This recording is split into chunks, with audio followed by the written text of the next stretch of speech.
Assalamualaikum warahmatullahi wabarakatuh. Halo everyone. Di kesempatan kali ini, izinkan kami untuk sedikit mempresentasikan hasil diskusi kelompok kami tentang patofisiologi kehamilan, persalinan, dan nifas yang disusun oleh 1. Angelia Cantika, 2. Fadila Dwi Astuti, 3. Nasma Lutfia, 4. Ulia Rahman. Dan berikut adalah presentasi kami.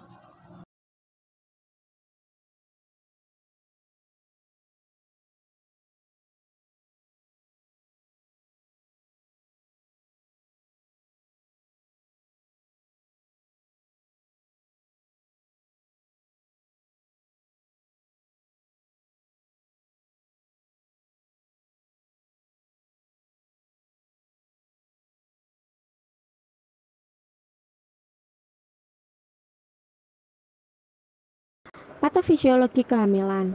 Yang pertama, hiperemesis gravidarum. Hiperemesis gravidarum adalah mual dan muntah yang muncul secara berlebihan pada usia kehamilan 14-20 minggu sehingga beresiko menimbulkan dehidrasi, gangguan elektrolit, dan berat badan turun. Penyebabnya, tingginya kadar hormon human chorionic gonadotropin atau HCG dalam darah. Untuk gejala yang pertama, mual dan muntah berlebihan, yang kedua sakit kepala, yang ketiga konstipasi, yang keempat sensitif terhadap bau, yang kelima produksi air liur berlebihan, yang keenam inkontinensia urin. Pengobatan, yang pertama dapat mengonsumsi obat mual seperti promethazine, vitamin B1 atau tiamin, pyridoxine atau vitamin B6, suplemen vitamin, dan nutrisi. Yang berikutnya, abortus incomplete, yaitu salah satu jenis keguguran yang terjadi pada usia kehamilan kurang dari 20 minggu. Ketika ini terjadi, jaringan janin yang telah mati tidak keluar sepenuhnya dari rahim dan menyebabkan pendarahan terus berlanjut. Penyebab yang pertama, abnormalitas kromosom. Yang kedua, disregulasi sistem imun selama kehamilan. Yang ketiga, defek fase luteal. Yang keempat, peningkatan kadar kortisol. Yang kelima, gangguan oksidasi plasenta. Gejala, mengalami pendarahan hebat dan nyeri perut. Kondisi ini juga ditandai dengan selaput ketuban pecah serta keadaan mulut rahim terbuka. Untuk penanganan, yang pertama, kuret, yang kedua, penggunaan obat, yang ketiga, menunggu sisa janin keluar secara alami. Yang berikutnya, kehamilan ektopik. Kehamilan ektopik adalah hamil di luar kandungan atau rahim. Kondisi ini menyebabkan perdarahan dari vagina dan nyeri hebat di panggul atau perut bawah. Kehamilan ektopik harus segera ditangani karena dapat berbahaya dan janin juga tidak akan berkembang dengan normal. Penyebab, kerusakan tuba Fallopi yang disebabkan oleh faktor genetik, ketidakseimbangan hormon, peradangan akibat infeksi medis, dan perkembangan organ reproduksi yang tidak normal. Untuk gejala, nyeri perut dan pendarahan dari vagina. Penanganan, untuk gejala yang pertama, nyeri perut, dan pendarahan dari vagina. Untuk gejala, nyeri perut, operasi dan pendarahan dari vagina. Yang ketiga, operasi nyeri perut, dan berikutnya inkompetensia serviks, yaitu kondisi ketika leher rahim atau serviks membuka terlalu awal pada usia kehamilan sekitar 20 minggu. Kondisi ini dapat menyebabkan penderitanya mengalami persalinan prematur atau keguguran. Terdapat gejala seperti berikut: kram perut, spotting, tekanan pada panggul. Penyebabnya, yang pertama, kelainan pada rahim atau serviks. Yang kedua, pernah operasi serviks. Yang ketiga, pernah keguguran pada trimester kedua. Yang keempat, pernah mendapat hormon sintetis diethylstilbestrol atau DEL sebelum hamil. Untuk penanganan, yang pertama, penjahitan leher rahim atau cervical Serlik. Yang kedua, pemasangan pesari. Yang ketiga, pemberian suplemen progesteron suntik. Yang keempat, pemantauan dengan USG. Selanjutnya, kami akan membahas tentang patofisiologi persalinan. Pertama, chorioamnionitis. Chorioamnionitis merupakan istilah medis yang digunakan untuk menyebut infeksi pada air ketuban dan ari-ari atau plasenta selama masa kehamilan. Infeksi ini dapat terjadi pada 2-4% kehamilan dan disebabkan oleh bakteri yang ada di vagina seperti E. coli dan Streptococcus. Gejalanya meliputi demam pada ibu hamil, rahim terasa nyeri, air ketuban berbau busuk, dan berwarna kekuningan, juga kental seperti bernanah. Dapat ditangani dengan pemberian antibiotik atau rutin memeriksakan diri setelah mendekati waktu persalinan. Berikutnya, distosia, yaitu kondisi ketika ada hambatan selama proses melahirkan sehingga memakan waktu yang lebih lama. Distosia sendiri terjadi akibat adanya kelainan pada leher rahim atau pada jalan lahir seperti panggul yang sempit sehingga sulit terbuka selama persalinan berlangsung dan menyebabkan pembukaan ini terjadi lebih lama. Dapat ditangani dengan penggunaan forceps, pemberian pitosin, atau melahirkan dengan cara operasi sesar. Yang ketiga, atonia uteri.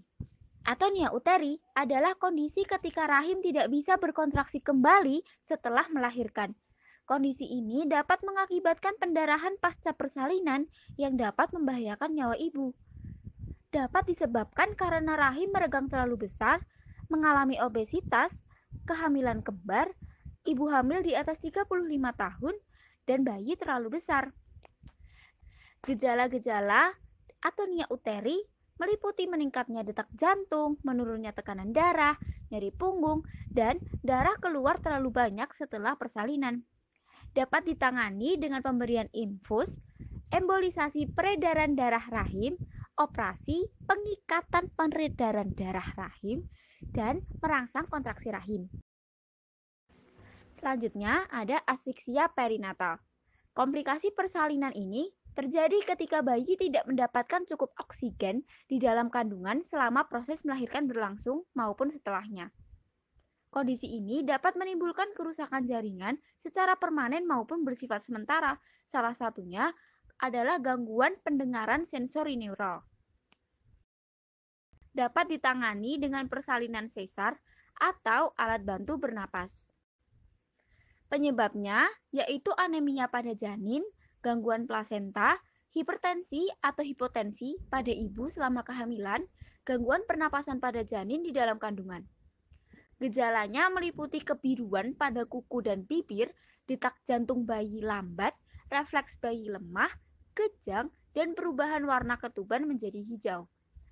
Nah, untuk materi yang ketiga yaitu ada patofisiologi nifas. Patofisiologi nifas yang pertama ada endometritis. Apa sih endometritis itu? Endometritis adalah infeksi pada endometrium atau pelapis rahim yang menjadi bekas setelah lepasnya plasenta. Lebih sering terjadi pada proses kelahiran cesar. Setelah proses persalinan yang terlalu lama atau pecahnya membran yang terlalu dini. Gejalanya yaitu ada pembekakan perut, keputihan abnormal, sakit kepala berlebihan, dan untuk penanganannya itu bisa dengan pemberian obat antibiotik. Yang kedua ada mastitis. Mastitis sendiri adalah peradangan pada jaringan payudara yang disebabkan oleh bakteri Staphylococcus dan Streptococcus agalactiae.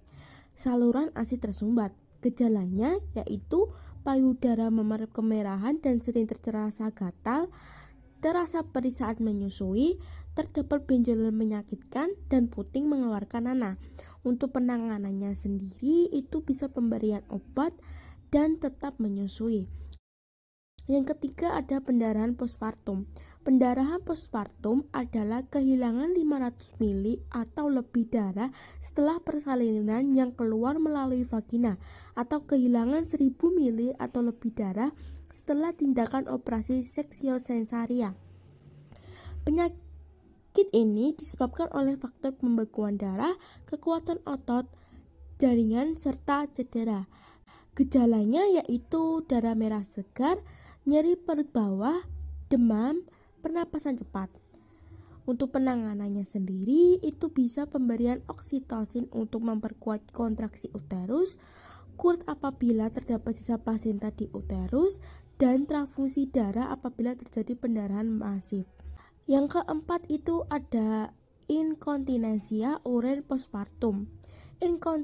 Inkontinensia urin adalah pengeluaran urin tanpa disadari dalam jumlah dan frekuensi yang cukup sehingga dapat mengakibatkan gangguan kesehatan dan sosial.